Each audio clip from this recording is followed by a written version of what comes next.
Good afternoon for the rest of us. We are going to have this panel on China in the international media. My name is Daya Thussu. I work here at the Hong Kong Baptist University, and I'm very pleased to be chairing this session, which has we have very interesting 4 papers, but unfortunately, one of the presenters is unable to join us, which means that the 3 remaining presenters have a bit of extra time. They were given 15 minutes each, but we might have slightly longer, and perhaps more time for Q&A after the presentations. So what I'll do is I'll introduce the presenters. The first one is sitting on my right, which is a privilege to have somebody physically present in the conference venue when we are doing it on Zoom. He is Vincent Wong, who has various feathers to his cap. He's been a well-known journalist. He's been a bureaucrat. He has worked both in the corporate sector as well as government here in Hong Kong, and also author of a very well-known book on solution journalism. And incidentally, he's also doing PhD here. And I had the privilege to be working with him. So Vincent is going to talk about how China is represented in some major magazines in G7 countries. So your time begins now. 15 you minutes. Want me to? Okay. Yeah, so you go share the screen. All right.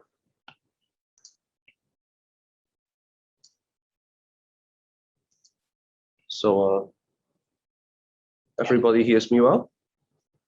I guess so. Yep. All right. Thank you. Thank you for the introduction, Professor. And thank you, everyone. Hello, panelists. Hi. Hi. Yes, by waving at me, I know that they can hear me. So that's good. All right. So today I'm going to talk about the Group of Sevens, G7's rhetoric of rivalry with China via Hong Kong. I shall use the flow and contraflow model. And it's narrating Cold War. So I try to stick with the narratives. The case study I'm going to use is the 2019 anti-extradition bill protests here in Hong Kong 2 years ago. It has been argued as a global media event of that year, if not recent memory of the Chinese global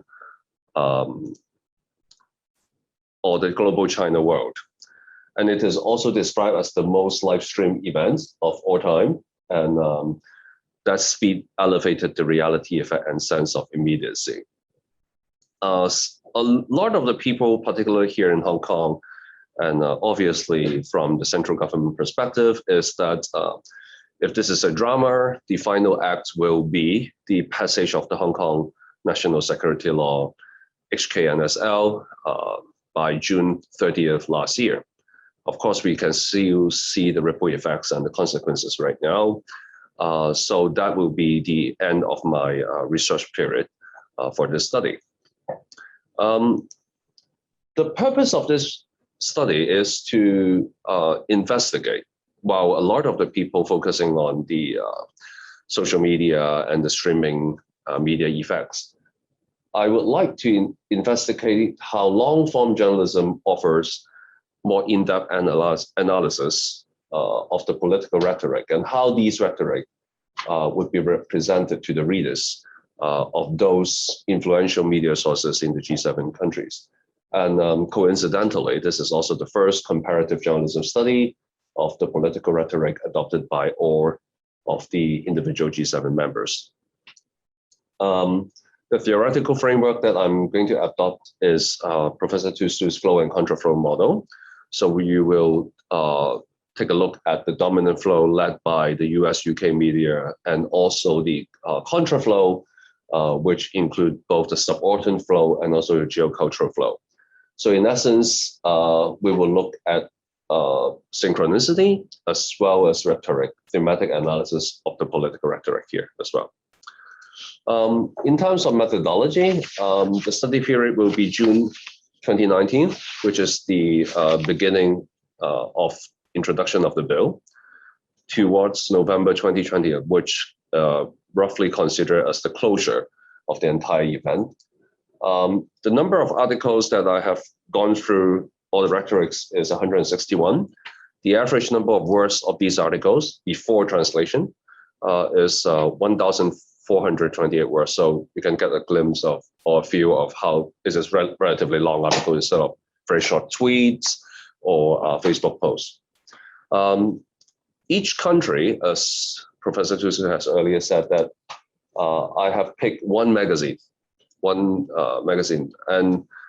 I would like to put down a caveat is that by no means this is the general view of that country, but a fair representation or a historical record. The prototypical public affairs or current affairs magazine is Time, is arguable the most researched magazine, similar to what New York Times and Washington Post in the academic arena. Similarly, I also picked The Economist, where around 60% of its print version were sold to North American elites. With that, I also tried to interview people on the ground. And in Germany, I picked Der Spiegel. That's basically a no-brainer. Everybody would agree that's the political magazine with the highest circulation in Europe. For Canada, it's also a no-brainer. Basically, they have only one magazine in this field, it's the Maclean's. Next, I have Japan. This is ERA, not area. It looks like area, but it is actually spelled AERA. It came from Asahi Journal, and its long form is actually Asahi Extra Research Analysis. And they often put celebrities at the cover, but they also include a lot of the news and also analysis in the magazine. For Italy, I picked L'Espresso. I contemplate between Panorama and Espresso. And regarding the Hong Kong protests, the L'Espresso has much more coverage. Panorama basically only have 1 to 2 articles throughout the entire period. So that's why I picked L'Espresso. And similarly, I picked Marianne from France, also because of its more extensive coverage on the Hong Kong protests as well. Obviously, there will be people arguing that these magazines are not really the same. And even The Economist and the Time magazine are quite different. But if you look at it more macroscopically, it is definitely not entertainment and lifestyle magazines. And I'm aiming at, well, roughly speaking, a relatively intellectual audience who possess a global perspective rather than those lifestyle and entertainment magazines. With that, I want to show you my findings. 3 basic observations. So there are synchronization of coverage and also political rhetoric. There's homogenization within the non-US and UK magazines between what I call the other 5, namely Canada, France, Italy, Japan, and Germany. They somehow, the 5 of them come up with a similar rhetoric, and I term it homogenization. And individually, they also have domestication of the political rhetoric as well. So let's start with synchronization. So for synchronization, at the very beginning, the coverage are much longer and more in-depth for Time magazine and The Economist. That's when the protests started in June and July. And then quickly, we saw a second wave of coverage in the other 5 countries in their magazines. But during the second wave, they tried to develop their own narratives as well. So I'm going to talk about the narrative in the next slide, but as you can imagine, the US, UK basically wants to portray that we are entering a new Cold War, China is the dominant threat to the West. And during the second wave, the other 5 countries tried to develop something new, trying to come up with their own rhetoric.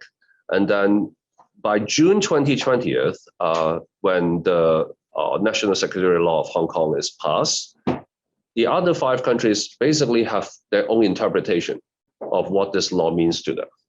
And how should individual country or how should their audience should contemplate and consider their relationship with China.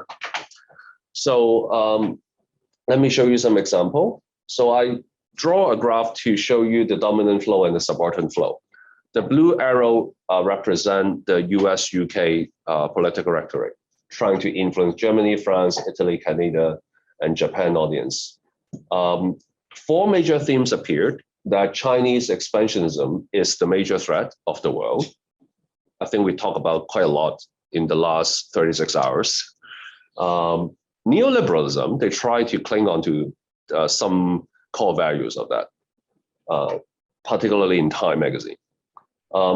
Populism and fear also is a recurrent theme in the 2 magazines, how we should fight China and at the same time balance the populism domestically. But overall, the tone is China is scary. Continued expansion by China is something that the West must be cautious of. And if you really look at the specific content, if you pick up some quotes and citations from Time magazine and The Economist magazine, basically they all start with the same background. When they tell the Hong Kong story, all G7 magazines start with the same way, that Hong Kong used to have a much bigger pie in terms of GDP compared with now. So all G7 magazines started that with that Hong Kong used to be China's GDP, 1/3 of China's GDP. By 2018, it's only less than 3%. That's how they start the story. So they try to frame it as a diminishing economic significance, means that China can encroach upon Hong Kong. Most of the time, they will describe China as a specter, as a spirit, very much echo the introduction by Professor Tan, exorcism. So it's exorcism to them. It's the specter of control by the communists. And then they also try to say that pars sinica, the China control is going to overtake Americana, the American control. Tiananmen Square keeps on repeating. They call on old memes. Taiwan and Xinjiang, as we can already see in some of the presentation this morning, is a recurrent theme as well. Good old days of the British colonial rules. They also interview similar people as well, including those which are very close to the Economist and the Time before 1997. By 2018, 2019, a lot of them has retired, but they still keep on asking them for quotes, interviewing them as well. So that's what what I call the dominant flow of narratives. In comparison, we also have the subaltern flow by the other 5 countries. I may be overrun a little bit, so I skip it. Can we just see the whole thing there? Can you minimize the 4? Yeah, sorry about that. Thank you. Oh, brilliant. Thank you. Yes. So I think the other 5 countries embrace the new Cold War concept more often than the Americans. And but they have a sense of despair. They are remorsing about how come we are no longer that powerful. The West guiding lights has dimmed. And then during the 3rd wave, they also call upon the younger generation to be more participative, to be more engaged with politics and global affairs. That this is a generational battle between the old and the new as well. So the G7, the orange arrow trying to supplement what the blue arrow have not talked about. So there's a struggle between these 2 narratives. So I also have some quotes, which I won't go through it one by one, but there are a sense of despair among Germany, Italy, and Canadian magazines. Look at the second one. US, China, and Russia, they are all third world countries. 3 third world countries. They are rich countries, of course, but the most basic civil rights are denied. And Black Lives Matter was included in that article. So they're comparing how American treating lives of their citizens similar to those in Russia and China. You may not agree, but this is one of the longer articles in L'Espresso in Italy. Then we also have a description of a generation battle. So look at the first one, again, L'Espresso, the Italian version of the youth protests that are shaking other cities in the world, from Hong Kong to Santiago de Chile. The youth revolt in Italy is asking for more political power, not less. The French young politicians urge the government to be more vocal about the situation in Hong Kong. They claim to have legitimacy conferred by being the heroes of the French Revolution. They said that basically because of the Yellow Vest movement, that's why the entire world was boiled up. So that's what they said, or that's what they try to frame the issues. All right, so that's the circle on your left. Now I'm going to talk about domestication, which is each of the 7 countries trying to come up with their own narrative. Going to talk about particularly these 5 countries. They all have a slightly different view about their relationship with China. For example, of all the 5 countries that I have listed in this slide, the Germans are actually more friendly with China. Of all the articles, they are not that harsh. By contrast, Canada, because of the hostage diplomacy, they are the meanest of all the 5 magazines. France and Italy is somehow in the middle. For example, in Italy, you often seen they compare the activists with a religious figure. One of them is comparing Joshua Wong with St. Paul the Apostles. All right, so it's sort of like a holy war against populism. The French, I have already mentioned, they emphasize the importance of being the teachers of morality, that we should take back our control. Finally, for Japan, they took a more macroscopic perspective, I think particularly because they're closer to China. So I think this morning we also heard about discussion regarding the RCEP and the CPTPP, and I'm not going to repeat about that. But the Japan, basically the Japanese magazine is saying that we must form new coalition. We cannot cling on to the US as we have done before. So these are domestication of rhetoric of the other 5 countries. So finally, I think, is there a new Cold War? The discussion is. I think the dilemma faced by Europe right now is that they feel that they are caught between the American and the Chinese, and they're trying to reconcile this dilemma. How did they do that? I don't think they have come up with a solution yet, but right now, I think for the past 6 to 9 months, they are going back to the G7, the dominant flow narrative, but that remains to be seen. I think that's the end of my presentation. The rhetoric used by the West has receding effects, but whether China can fill the vacuum is yet to be seen. I think that's what I'm trying to present here. Separately, can I use 30 more seconds? Please go ahead. Yeah, because there's another initiative, I would like to tell you that on top of that, of what we are doing right now, Professor Thussu and another colleagues of mine, Anna Lash, is doing a discussion, a further discussion on the Cold War, and we put some of the videos in YouTube as well, also by the Hong Kong Baptist University. So if you have time, you can search Global Ideas, Baptist University, or Professor Thussu's name. You should be able to watch these videos. Quite interesting, but this is not related to my presentation, just thank you. Commercial advertising time. Sorry about that. Thank you. Thanks very much. All right, so. So this was the last bit was a pleasant surprise because it wasn't planted, right? So, yeah, I didn't know about it. He doesn't know.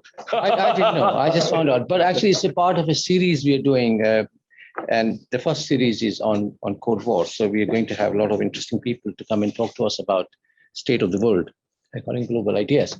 So I think this might be the first presentation on Hong Kong specifically, this conference so far. Oh, the film, of course, sorry, which I attended. Okay, we are sticking with the theme of coverage of China, because that's the theme of the panel. And our next presenters are both from Shanghai, Sanda University, Zhixia Yang and Haiyan Men. Let me just tell you about them a bit more. So Haiyan Men is a lecturer in the Faculty of Foreign Languages of Shanghai's Sanda University. She got a PhD in English linguistics from Birmingham City University in the UK. And her major research interests include corpus linguistics and applied linguistics. And Dr. Yang is also a lecturer in the same university, same department, and also has PhD from the same university in the UK, Birmingham City University. So I expect there is a very good collaboration between the two researchers. And their topic is about COVID-19, media representations of China in COVID-19 news coverage. And they're looking at two newspapers, New York Times and an Irish newspaper. And that's an interesting comparison. So we look forward to your presentation. The screen is yours. So please start. Thank you. Thank you for your kind introduction. Can you hear me? Yes, yes. Okay. So it is our great honor and also pleasure to share with you this afternoon on the image of China in COVID-19 reports. We analyze the language of two Western newspapers. And now we are begin our presentation with the research background. So media contribute greatly towards shaping the image of a nation, creating or destroying images of it. Many studies have been conducted on the images of China in news media. We have reviewed the literature and we found that in American media, China's overall image was negative. For example, through analysis of the New York Times and the Los Angeles Times, Pak-Hong in 2004 found consistent political, ideological, and cultural biases against China, with the overall tone remaining negative, and stories in political and ideological frames more likely to be unfavorable. China's image has also been examined in the public health crisis. For example, in the 2003 SARS crisis, Lin's study found newspapers framed the Chinese government as dishonest, ossified, unstable, and autocratic. In the COVID-19 crisis, how foreign media report China during this period and what image of China has been established in foreign media has aroused scholarly interest. For example, Guo and Jin in 2020 found the Times of London cast doubts about, distorted, and misread China's part in the crisis. However, thought-provoking and significant previous research is it has failed to address the issue of how the reports in the Western media verbally construct an image of China through language devices. In addition, research into foreign media discourse on COVID-19 has not so far produced studies of reports over a longer time span, for example, across 1 year. So our study aimed to address the two research questions. First, what critical areas of concern were communicated to the public in selected media outlets? And what linguistic devices were used to frame China in relation to the COVID crisis? So for time's sake, we'll skip the theoretical framework part. We used the theoretical framework of framing a metaphor in our study. And let's come to the methodology part. We selected two Western newspapers. The first one is the New York Times. New York Times is a quality newspaper based in America. It enjoys prominence and influence both within and outside the United States. As comparator source, we select the Irish Times. Irish Times is a national broadsheet newspaper in Ireland, a country not belonging to NATO. So therefore, it is believed relatively neutral in its geopolitical stance. We have four phases in the methodology part. First of all, we collected reports from the January 21st, 2020 to January 31st in 2021. And we collected 286 reports from the New York Times and 120 from the Irish Times. Secondly, according to the main issues of the reports, we characterized the themes of those reports in the two newspapers. And then we categorized the tones of the reports. And the tones of reports were categorized as favorable or negative toward the image of China, or neutral. In the last phase, we read in depth of the reports and coded all the metaphorical expressions deployed in relation to the COVID crisis in the two newspapers, in order to find how framing of China was carried out. So here come the findings. This figure presents the monthly reports distribution in New York Times and Irish Times. There is a similarity in their distribution. In the first 3 months, witnessed the dentist reports, and from March onwards, reports began to decrease. And then from November, reports began to increase again. We found that this trend is in accordance with the changing situation in China, as we witnessed the grievous situation in the first 2 months last year. From March the 11th, when the infected cases dropped to single digit, and the infected cases began to rise in other countries, so the two media diverted their attention to the other part of the world.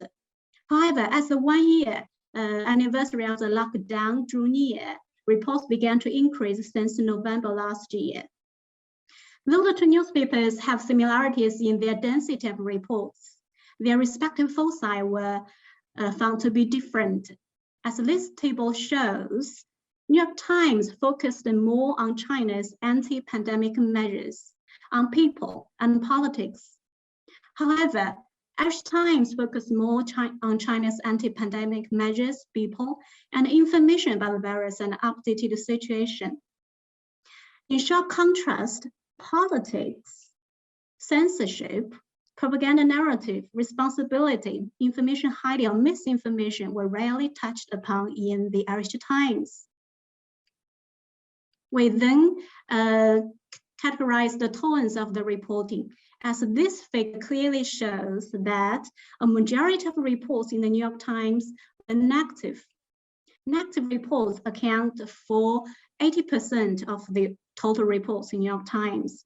However, a majority of reports in the Irish Times were neutral, and this figure takes up 63% of all the reports in the Irish Times. We further found that reports on the anti-COVID measures, on economy, and on people in the New York Times, a majority of them were negative, whilst a majority of these themes of reports in the Irish Times were neutral. So in conclusion, the above figures comparing tones show a dominant negative attitude toward China in the American media and a neutral one in the Irish media. So now I will give the floor to my colleague, Zhixia, to present the last report. Thank you. Thank you. So I will try to shift to my slides.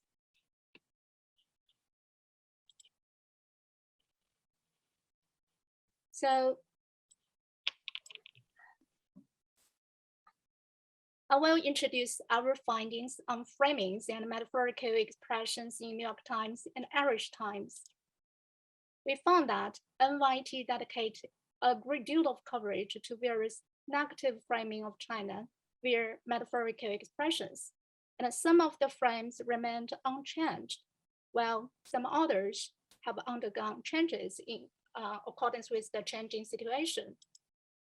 As table 2 shows, China as a whole was depicted as a dystopian society in NYT reports, with China's political system as a tool of dictatorship and Chinese media as the enemy of Chinese people, and the Chinese people highly controlled, both as victims and foes, and the Chinese government as a villainous experimenter, and China was described as enemies of other countries in NYT reports.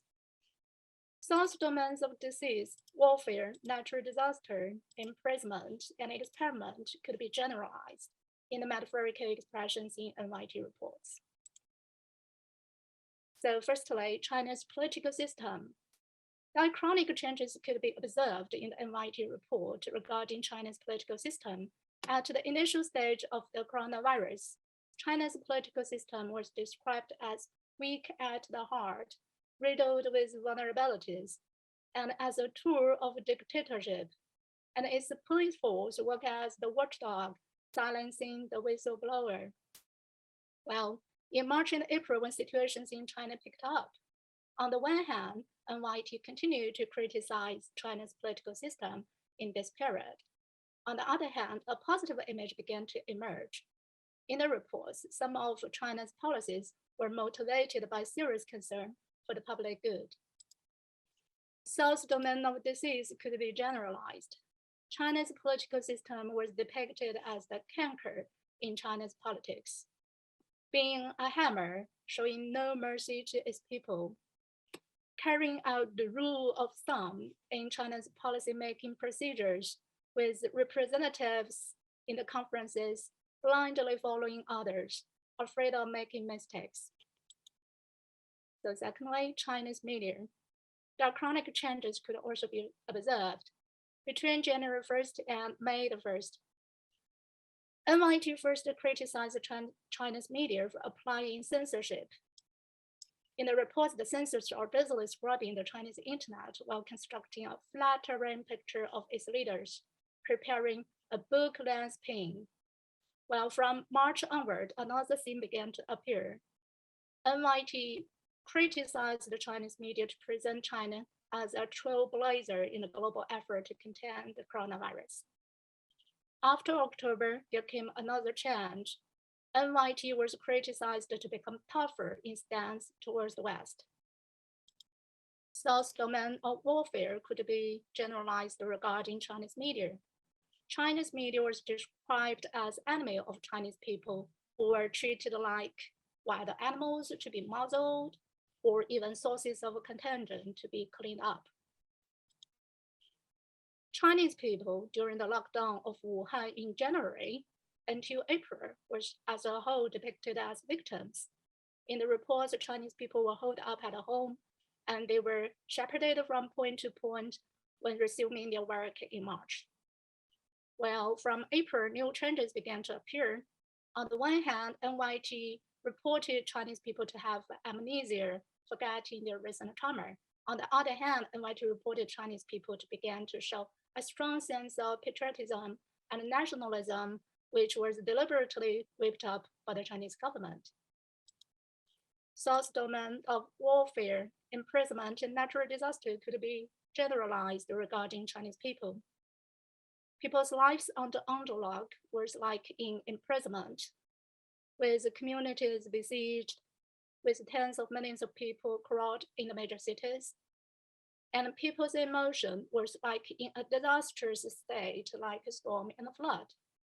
As in the expressions, the deluge of mourning and anger at the death of the doctor, and still simmering tensions, etc. From March onward, the heated criticism of China's anti-COVID-19 measures could be observed in NYT reports. Locking down the country was depicted as compounding the anger on the already boiled tension. And health-killed smartphone software was depicted as automated social control, while in June, a more neutral tone about the measures, especially on quarantine and mass testing, could be observed in the NYT report. According to reports, such measures would become a new normal around the world. While from November onwards, more reports in NYT focused on vaccination. NYT began to question the safety of China-made vaccine, and the Chinese government was criticized to advocate the vaccine diplomacy. Source domain of disease, warfare, and experiment could be generalized regarding Chinese government. Chinese government in NYT reports was gadget scientists guided institutions carrying out draconian experiment on its people. From April onwards, NYT reports shifted its focus to attack China's foreign relations. China was criticized to have invasive intent, and China's aid to other countries was reported as a mask for its geopolitical ambitions. Well, after November, China was depicted even as a thief, stealing American research and technology, and China's threats their reports were on the increase. Source domain of warfare could be observed regarding China's foreign relations. In NYT reports, China has lashed out at the United States and others, taking tiny bites out of India, throwing out red herring, suggesting that the source of the virus was not in China. So our conclusion, NYT used a lot of metaphorical language in various ways to establish a biased and negative image of China. To serve as a contrast, we also carry out an analysis of framing and metaphorical expressions in Irish Times. We found that figurative presentation of China in a negative way is much less common in Irish Times. Irish Times reports showed no consistent positive or negative trend in its overall image of China. Criticism of China on the above main 5 themes was noticeably scarce. IT reported even-handedly on important issues with both positive and negative voices. So our study is a diachronic study on the areas of concern foregrounded, on the themes selected, the tones adopted, and the metaphorical expressions employed in Irish Times and New York Times. Now, findings, the themes and tones of reporting in these 2 news media displayed sharp contrasts, and they show different usage or avoidance of usage of metaphorical language hostile to China. So does Western media reporting unanimously twist and demonize China? Our answer is no. We argue that the standpoint and objectivity of a news outlet are strongly influenced by the economic and political interests of its operator and the country it represents. So in the future, more study would be focused on linguistic features other than the metaphorical expressions, hoping to provide a fuller overall understanding of how a country's image is framed. So that's all for our presentation. Thank you for your time.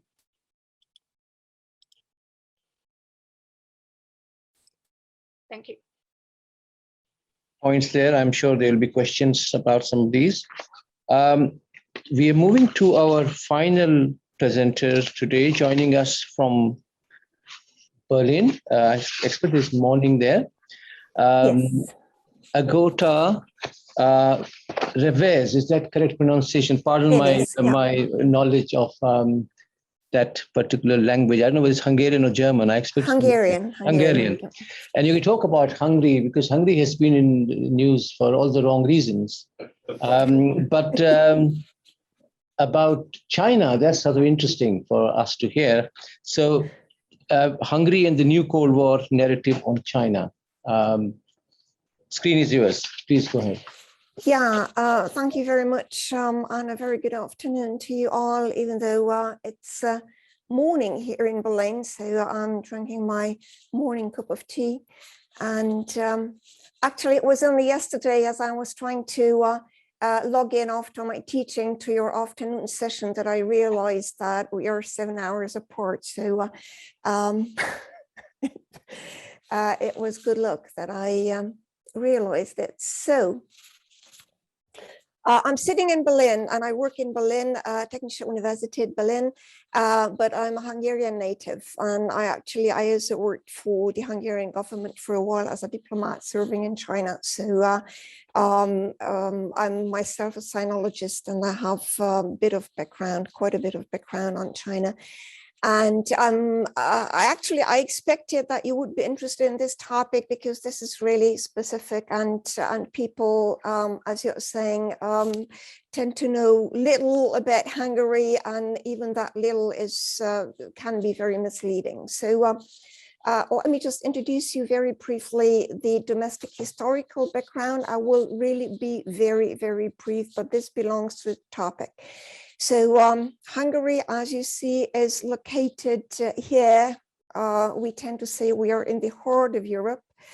And Hungarian people had the impression for centuries, but I'm not going to go back so far in time, that we are wedged between the East and the West. And just talking about the recent, let's say, 2 centuries, so up to 1918, Hungary was part of the Austro-Hungarian monarchy. If you can see my cursor, just approximately there. And then after the Second World War, we belonged to the Soviet bloc, which is, I mean, the border was here, kind of also East Germany there. And after the regime change in '89, I mean, the Soviet bloc and this affiliation was not there any longer. And starting from 2004, Hungary has become a full member of the European Union. What is important to know is that for most Hungarian people, I would really say for the overwhelming majority, at least 90%, joining the EU meant liberation, meant getting back to the old friends. It meant huge hopes for the country. And then gradually a disillusionment came as the perception started being there actually very soon, a few years after the joining, that we are practically used as a colony of the West, so to say, of the core countries of the EU, because they need Hungary as a market and as cheap labor. So the perception that had been there before, that Hungary is kind of on the periphery or on the semi-periphery of Europe, has come back with a renewed force. And that is the historical backdrop to what I'm going to talk about. A little bit about the domestic political background. So as you probably know, we are being ruled by a government led by Viktor Orbán as prime minister. The ruling party is called Fidesz, and they have the ruling chair since 2010. So they are sitting there actually for 11 years now. The party that was originally party in the middle shifted to the right, some even say to the far right, during this period of time. They have constructed a very strong clientele, and corruption is really huge. The opposition has been atomized, so they have never succeeded in securing a win. And also because of this perception of being on the periphery and just being used by the core countries in Europe, there has been a growing hostility towards the EU that kind of peaked around the migration crisis with a very strong feeling of xenophobia, and the current government created an enemy of the EU belonging to this crisis. So that is a billboard saying "Stop Brussels." That's from 2017. Orban also declared a policy starting from the very beginning of his term, starting at 2010. He announced opening to the east, saying the wind of the world economy blows from the east. So there has been a political shift towards the east, and of course, China as a center. But interestingly enough, China did not enter the mainstream of Hungarian political debates at all, or almost not at all, until very recently. So this is a quotation from a Hungarian academic from 2018 saying, it's just, China just doesn't have a presence in Hungarian political circles or in the media. And then all of a sudden this year, so I'm talking about very, very recent events, this year in April, beginning of April, Center for Investigative Journalism published an article on a very popular, actually the major oppositional website, informing the public about plans to build a campus for Fudan University, Shanghai, in Budapest. The backdrop of this is that the Soros-founded, American-founded Central European University was forced to relocate to Vienna from Budapest just 3 years ago, 2018. And it was also very strongly opposed by, especially by the Budapest Central intellectual elite and major opposition parties. Also news broke right at the very beginning that the Fudan campus should be financed by the Hungarian state with a huge sum of money, and 4/5 of it should be Chinese credit. Also, the construction company is planned to be a Chinese. What made the question even more sensitive is that the plans came out that the property in question is actually the property that the city had just chosen for a student city. Plans were approved to build a huge campus actually for Hungarian students, of course, with Hungarian state funding. On an island in Budapest.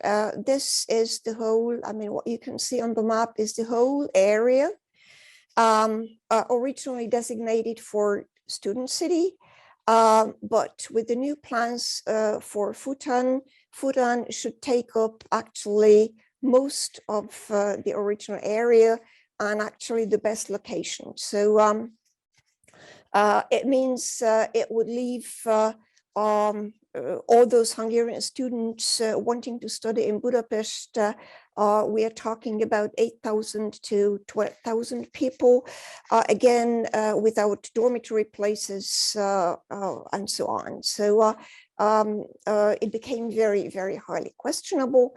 But in May, a proposal was initiated to allocate the properties for free to the Fudan Hungary Foundation, and in June the bill passed the parliament.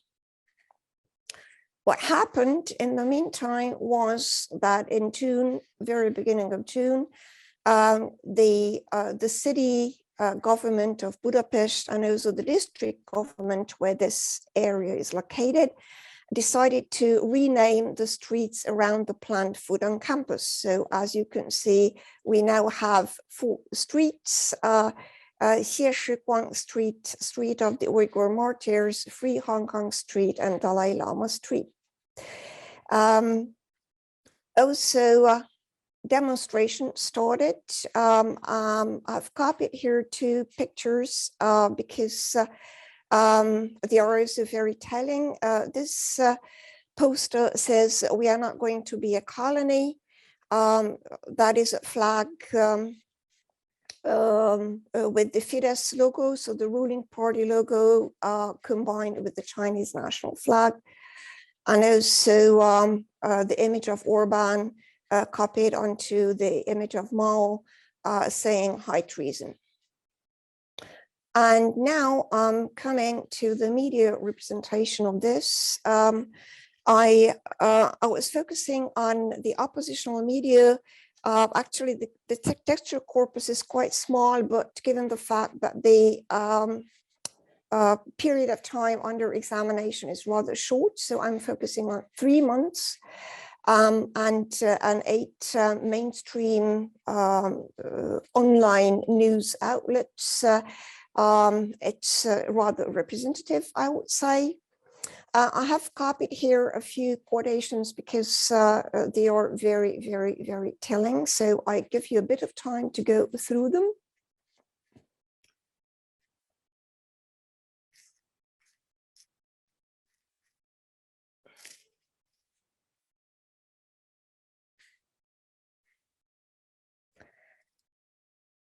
And I have a longer quote from actually from a fellow researcher of mine from end of April. So actually it appeared very soon, just 3 weeks apart from the beginning of this Fudan story.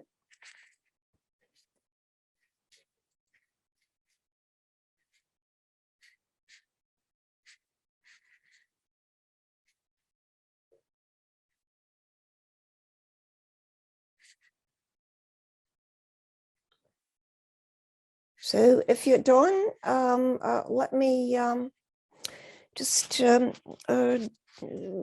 to certain conclusions. So the Orban government initially thought that this Fudan project could be framed as internationalization of Hungarian higher education as part of the bigger project of opening to the East. They also expected that it is just too complex to see through. It actually turned out to be a grave miscalculation. As you have seen in the texts, the frames, very typical frames of the opposition, were, of course, corruption,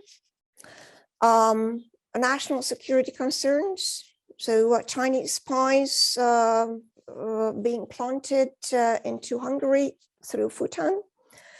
Of course, the frame of China as a communist threat, a systemic rival, also popped up regularly.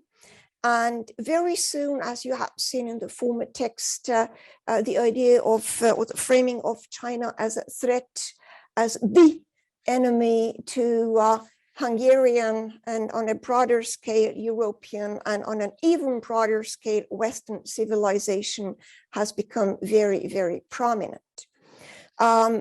In all of these texts, China remains undefined.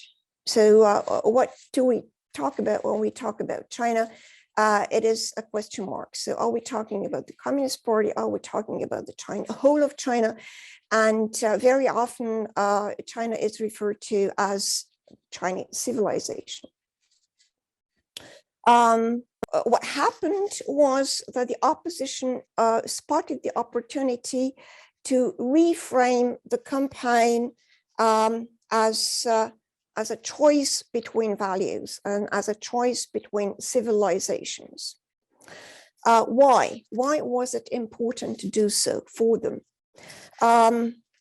Firstly, because of very obvious domestic political reasons. So somehow Fudan became the only topic that all opposition forces agree on these days in Hungary. So it became the best instrument to mobilize people and to unite the opposition forces. Also, and here I come back to my initial slide, So this is a narrative that is now used to stabilize Hungary's position in the perceived West. So to kind of negatively reaffirm our Western identity, our belonging to the EU, our belonging to the Western world as it is perceived from Hungary. Apparently, the opposition needed a confrontational narrative, a very bipolar view, as we have also seen in the previous two presentations, where we have a very obvious enemy or threat that we now need to join forces against, that is threatening even our existence. So what we see as an international binary, and of course this binary is a lot stronger, as we have just seen in the Anglo-American media, but actually German media has also been radicalized in the past year, I would say, past 2 years. So this binary feeds into the Hungarian domestic binary. Basically, you have two choices and you have no other choice. So either you are pro-government, it means you are a Fudan supporter and you are a supporter of China, whatever it is, or you are against the government, which means you should speak out against the Fudan project and also against China, again undefined. So what we see is that this China threat narrative has become very, very prominent in Hungarian mainstream media, of course, especially in Hungarian oppositional news media, but of course, I mean, there has been reports also in government media about the demonstrations. And it's very hard to say whether it's just an amplification of threat or a very different quality.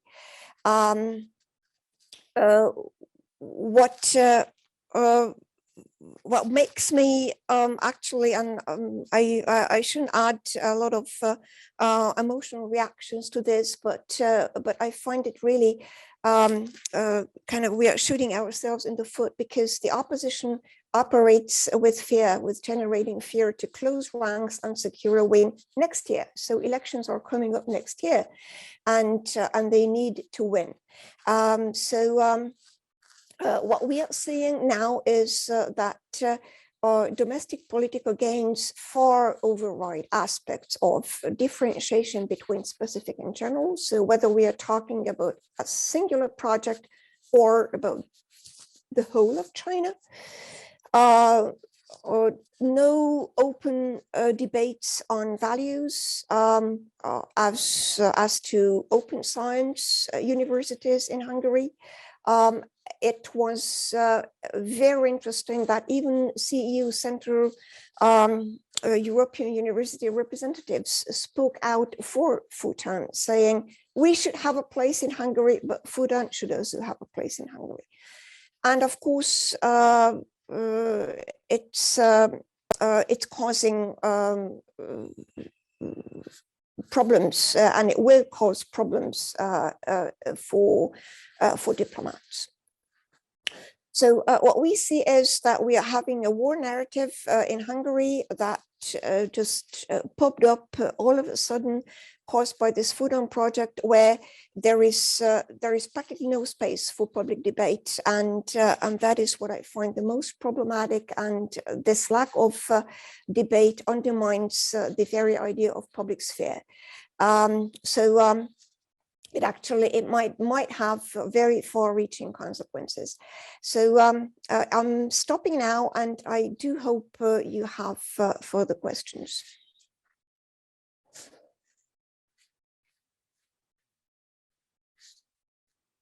For that fascinating presentation. You know, sometimes you read these little stories in newspapers that Fudan is opening a campus in X country, and you forget about it, and then you hear somebody speak about it and said, eloquently, and you get the complexity of the issue involved. We would have had a bit more of this complexity of China's representation around the world in media had we been able to have the fourth presenter here. She unfortunately couldn't make it. We could have heard about Philippines. But on the plus side, we have little more time. So we got just about half an hour. And I'm sure there are many questions. There are already some here in my in the kind of Q&A area, already 3 questions. And I'm sure there are people here who might have questions. So I'm going to start a question from my colleague, Haiyan George, Professor Haiyan George, and this is addressed to you, Vincent. Can you read it? Do you want to read it? Okay, I can read it. Yeah, so but read loudly so people can also hear what the questions. Okay. The question is that treating particular magazine as proxy indicators, that my research use so using the magazine as proxy indicators of the respective countries' positions in Hong Kong. But we know that news media varies on an elite popular spectrum as well as a left-right spectrum within their countries. So, for example, the Spiegel in Germany has a very different role and status compared with Time in the United States. Can you tell us how these differences might affect your analysis? Yes, thank you. Yes, definitely. I think this is a major limitation of my research as well. But I think the question is whether we should or we could put all these 7 magazines together to see us as one thing, right? I think that's the question. My take is that in a way we cannot look at them as one thing. I think that I can acknowledge that. However, if we look at it as a conglomerate of more intellectual views represented in those magazines, rather than lifestyle magazines who generally take a more populist role whenever they talk about China. That is how I try to approach the issue. Let me use the French magazine as an example. For Marianne, I think they are slightly middle towards the right, whereas for Les Expresso is middle to the left. So for those 2 magazines, of course, they have a slight slant on the political bias. But that also reflects partially the political atmosphere of that country during the study period as well. It also reflects that who in that country or which part of the political spectrum are more concerned about Hong Kong. That's why they put more coverages and more stories in those magazines as well. So I don't know if I can explain it very correctly, because actually Sharon is right there. I'm reading it off, but his force is coming from that from that side. Actually, his stare is coming from that side. But I don't know if I have made it clear. I think long story short is that if I want to see the more intellectual audience within the G7 generally, how did they interpret the Hong Kong protests? This is a tasting menu of what those people think. But within this tasting menu, there will be differences between the audience, and they will have very different interpretation as well. As I said in the very beginning, I can't really put Time and The Economist together. They are very different magazines. But if you stand it with a more macro view, then you can say that there are intellectuals who slant to the left and there are intellectuals who slant to the right. And those views are fairly represented in those magazines. That's how I approach the issues. If I can do a quantitative analysis, I can, of course, get a more macroscopic view. But that will be very difficult as well.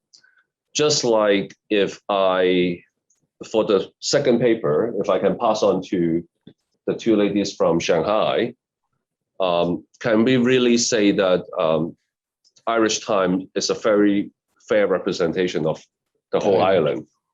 I think it can't, but can I even argue that Irish time is a fair representation of neutral coverage of the COVID-19 incident in China? That's what I think as well. But we have to start somewhere. Am I answering your questions in a way, or do you want to follow up? Basically, you're saying there's more work needed. More work never needed. end your answer with the question, because then Yes, but yeah, I guess to something for you to think about would be very simply, if you happen to pick a different media outlet in those countries, would you have come up with different results? So, for example, if instead of Time Magazine, you had picked NPR, you might find NPR as an indication of American elite thinking. yes, Very similar to what the Europeans say. thank you. And similarly, that clarified. Yes, more popular magazine than Spiegel, which is known for sort of very hard-hitting yes, journalism, much more than Time. You might find that actually, if you pick a different German magazine or different German media outlet, the differences between Germany and the US would not be as neat as you found in those graphs. So I guess that's something to think about it when you extend your research further. Yes, thank you. But that I can add one more point, may I? Yes, please. We have more time. Yeah. I think I have done a not a very thorough, but quite thorough search on the long form journalism in individual countries. So I look at more than one magazine in each countries. I look at different types of magazines in each countries. And despite the fact that the Hong Kong protests attract global attention, there are not too many magazines have regular coverage on a monthly basis in those countries. And I can fairly confident to say that the 7 magazines are basically the only magazine in that country that has a follow-up and continuous coverage on the Hong Kong incident. That's why I pick it. And thanks for the reminder. I should at least put that in the presentation and also in my paper so that I can argue that it's a like-to-like comparison in that sense. Because for some magazines, they have a lot of coverage, a special in July or August, then nothing until like a year later, like 1 year afterwards, what happened to Hong Kong. But between that 10 months, there's nothing happened. So it's very difficult to compare. Whereas for these 7 magazines, they somehow continuously concerned about Hong Kong. Basically, every month they have at least 1 article, if not 5, for the Spiegel, sometimes to continue to talk about Hong Kong. And that's why I picked that 7 magazines. Thank you for clarifying. Thank you for clarifying. We have a question for Dr. Yang and Dr. Men. This is from Pete Millwood. Nice. I'm going to read it out for you. I thought the analysis of NYT interesting and convincing. I do think that the Irish Times might not be the ideal comparison. However, the Irish Times has repeatedly taken Chinese state money for prominent editorials. Oh. And then there's a link that he sent, which is a piece from Irish Times itself. So do you have any comments on that? In the fact that it might actually be the neutral representation is not neutral after all, because somebody's paying for it. First, I thank Peter for your information. I think this information is quite important, but actually, we have considered, as we have mentioned, why we chose Irish Times, and we consider the political interest and economic interest behind it. And politically speaking, because it is not a member of NATO, and economically speaking, because it also didn't join the Shanghai Cooperative Organization. So we think, generally speaking, overall, it should be more neutral than the other media from other countries. And of course, what you have mentioned, this hint, give us a new idea. because one of our argument is that the media, and our conclusion is that not every media is biased, not every Western media is biased towards China. And if we have carried, maybe in the future, we should carry out a kind of a contrastive study between in Irish Times before it received this the state money from Chinese government into its advertisement industry, and after it. And if the reports in Irish Times, they have changed their standpoint, and they, for example, if they changed from a kind of neutral standpoint into a more positive one, or they have changed from a hostile attitude towards a more neutral one. And then this maybe, on the other hand, supported our argument that the attitude of the media actually has been influenced by the economic interest of this media. So I think this is a good topic to look at in the future. And besides, I have also another concern. It is that, although because we still haven't time to open the link and to see exactly when and how they have received this state money and how money, will change the standpoint of a media. This is quite interesting. I think because we are now internationalized, I don't think any country can cut the link with other countries, just like Fudan set up the campus in Hungary. Also, I think that if some media, they have received fund from other countries, it's normal. But whether it will change the standpoint of that media and how much money will actually play such a role in changing the basic standpoint of that media, I think this is also interesting to investigate. So thank you for your information. I have a follow-up question, which I might just ask, given that I'm chairing the session. What is the rationale for comparing two very, very different newspapers? The New York Times is arguably the most influential newspaper in the world. Its circulation figure is now 7 million every day. Irish Times is a very small newspaper in a relatively insignificant, no offense to any Irish friends, insignificant country. So you can't just say, okay, they're all Western media and we're comparing two English-speaking countries and we're finding differences. So forget about this funding business. But in terms of even the rationale for comparison, there might be some questions about the suitability of those two case studies.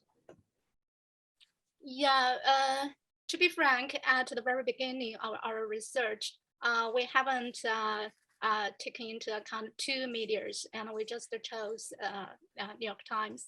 But later on, because our research have lasted for 1 year, in the process, and we began to consider, because we found that New York Times is such a biased one, and we began to think the reasons behind.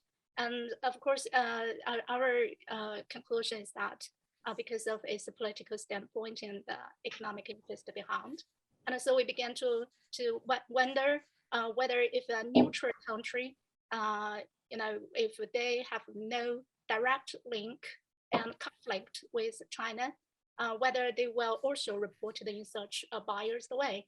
And then we began to search for different sources of the media. I think we have tried several ones because the economic international organizations are so influential, and economic forums are so influential in the most big scale media. Actually, behind the powerful Western countries, they have all played the roles in the international forum and economic forum. So it's hard to choose such kind of neutral one. This is the reason why we have finally chosen Irish Times, although as you have mentioned, it cannot equal in scale and in influence and in readers' circulations. Thank you. We need to move on. There's a question for Ágota. China sends more students to study at US universities. Foreign donations to American higher education is more than $1 billion. So why is Fudan a threat if it is looked at through that prism? Well, that's exactly my point. I mean, that it is not looked at through that prism. and there are actually several reasons for that. So of course you could see it that way, but that's not the way it is seen in Hungary these days. Of course, the most basic reasons are, as I have just introduced them to you, it would not be useful for the opposition in this particular domestic political situation just half a year before the elections to agree on something with the government. It's just not useful politically. Once they have such an instrument to mobilize people against. So of course, this is the most important reason. But this particular project is actually a bad project. So if you look into it, it's Hungarian public money. Okay, but it is not going to offer free education to Hungarian kids because it will have a relatively high tuition fee. Okay, plus the Hungarian government is taking Chinese credit. Fudan is going to offer salaries 10 times as high as the average salary of Hungarian professors at all of the Hungarian universities. It's just huge for the country. We are talking about a tiny country with 10 million people. Okay? So it will influence the whole higher education system of Hungary.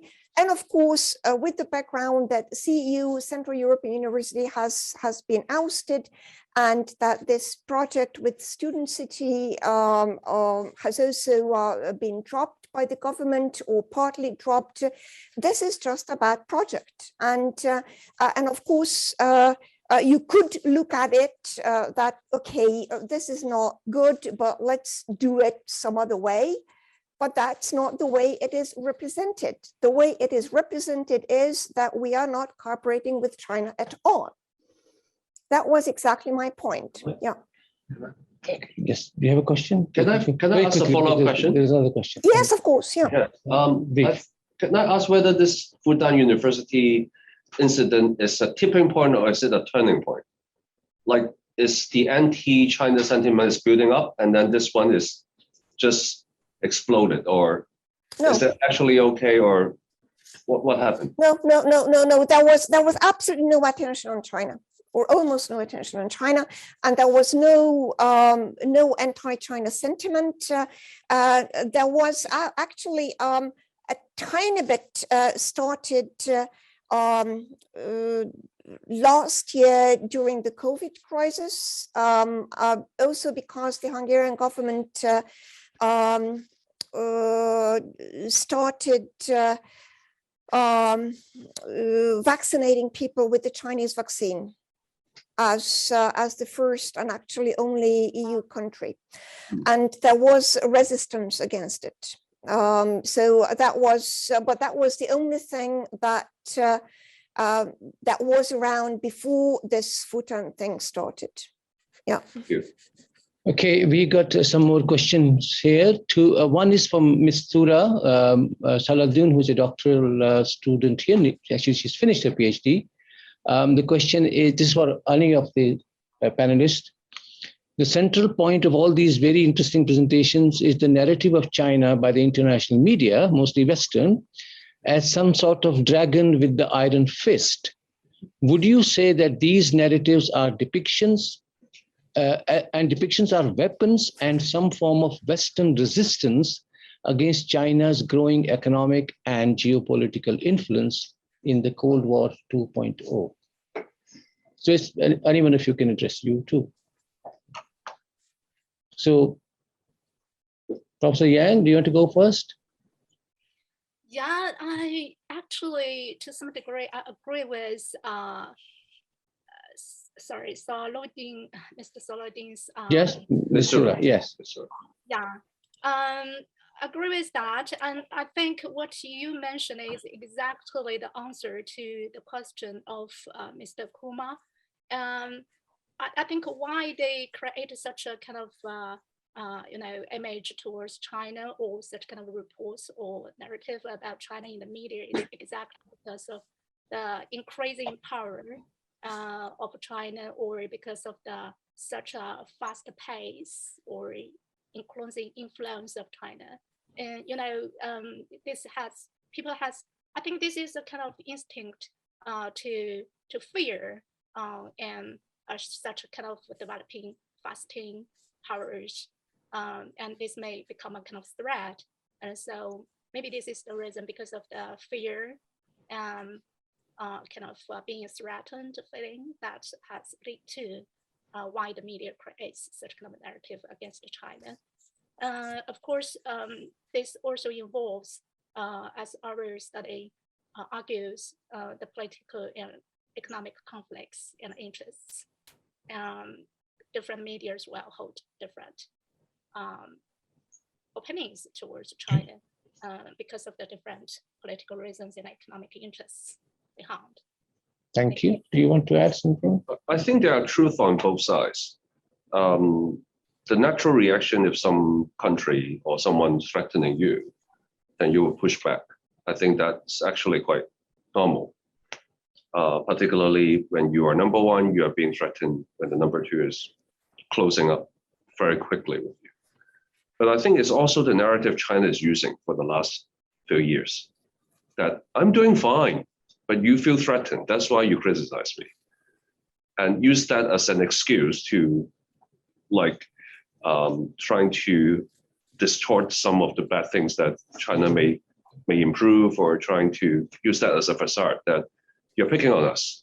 I'm doing fine, I'm not doing anything bad. So I think that is also another narrative used by China. Okay, so we have a question here. We also have a question. Can I just give one more on one question here, which is about Hungary again. Hungarian intelligentsia had, on the whole, disillusioned the West. So Colloquium Budapest was closed, as well as CEU. Now a new interest seems to sprout. Am I right? This is John Port Kavanagh. Yeah, I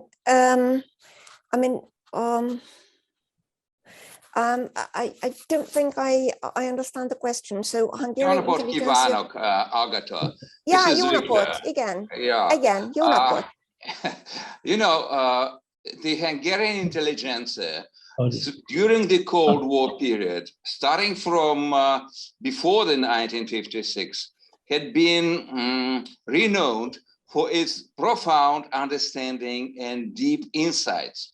And it existed as a separate entity within the communist bloc regime. Both Jewish Hungarian intelligentsia and Hungarians, Magyars. So there were hopes after the dissolution of the Eastern Bloc that Budapest would become a middle focal point, and Budapest mayor's office on Buda has been turned in a sort of Princeton high study institution, Collegium Budapest. I had the privilege of staying there for a year and meeting in person many intellectuals from a variety of places in the world. But this was a place of political neutrality, and very soon Germany stopped funding it.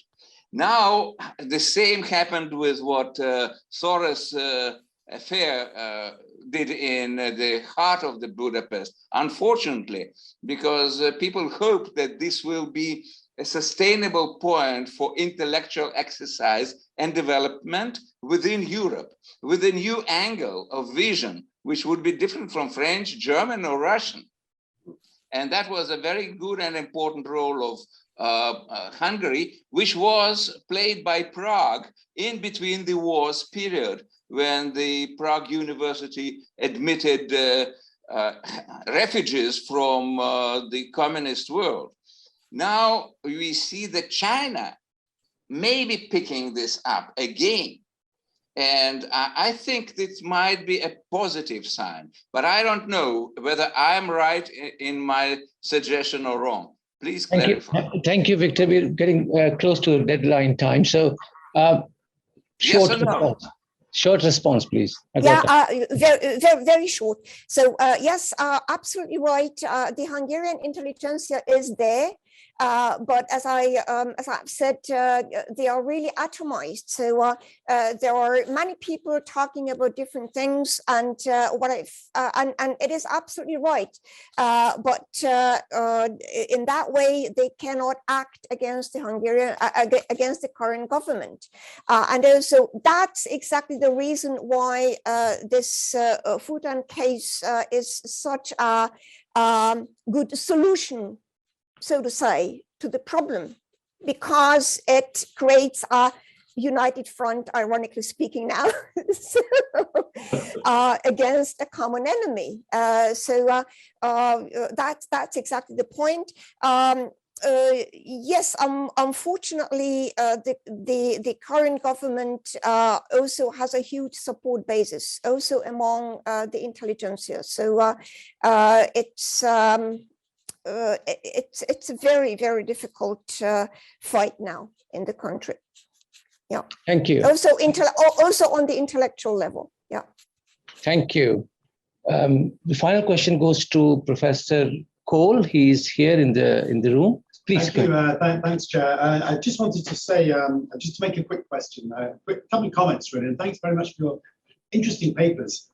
My questions there come in from a rather different perspective. I'm the head of our Department of Government and International Studies, and I was just wondering really, and I'm absolutely fascinated by things of case selection, how do we justify the cases we use and so on. I mean, there's things we talk about all the time over coffee.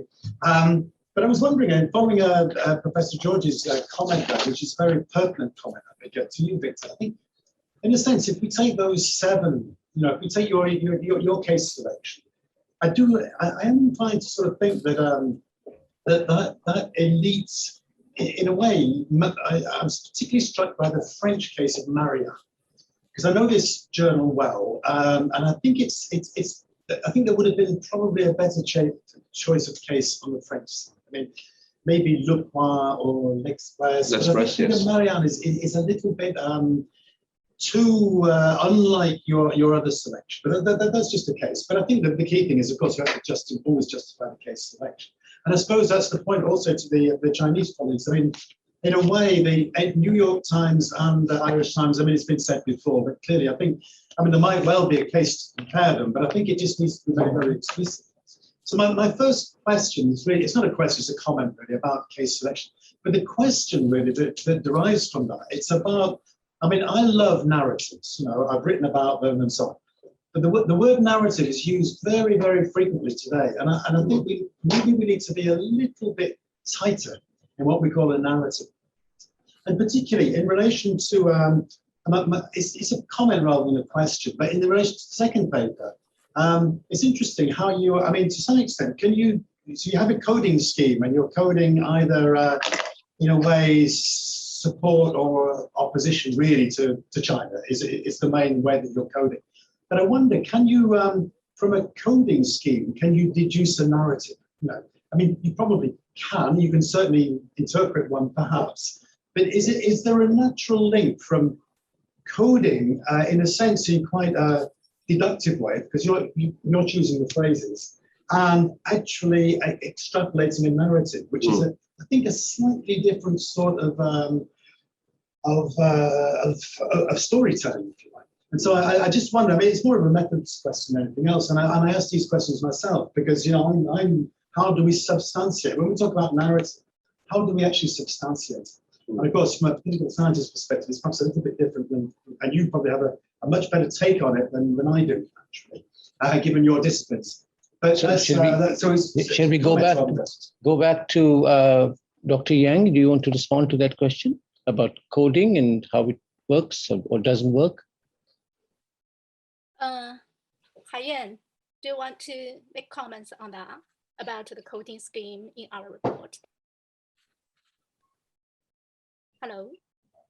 It's frozen. Yeah, it seems frozen. So actually about the coding scheme and about the negative and positive and neutral. And firstly, we have actually referred to a previous research. And if the overall tone is to promote a favorable image of China, and then we will label it as positive. And so we have read, actually we have 3 people to ensure the iterator reliabilities, and both Haiyan and I actually coded separately, and then we compare the results. And then if we, for the less than 2% in different disagreement, and then we will turn to a third researcher, our third researcher, which is a British native, and to make a judge. So this is our coding scheme. Haiyan.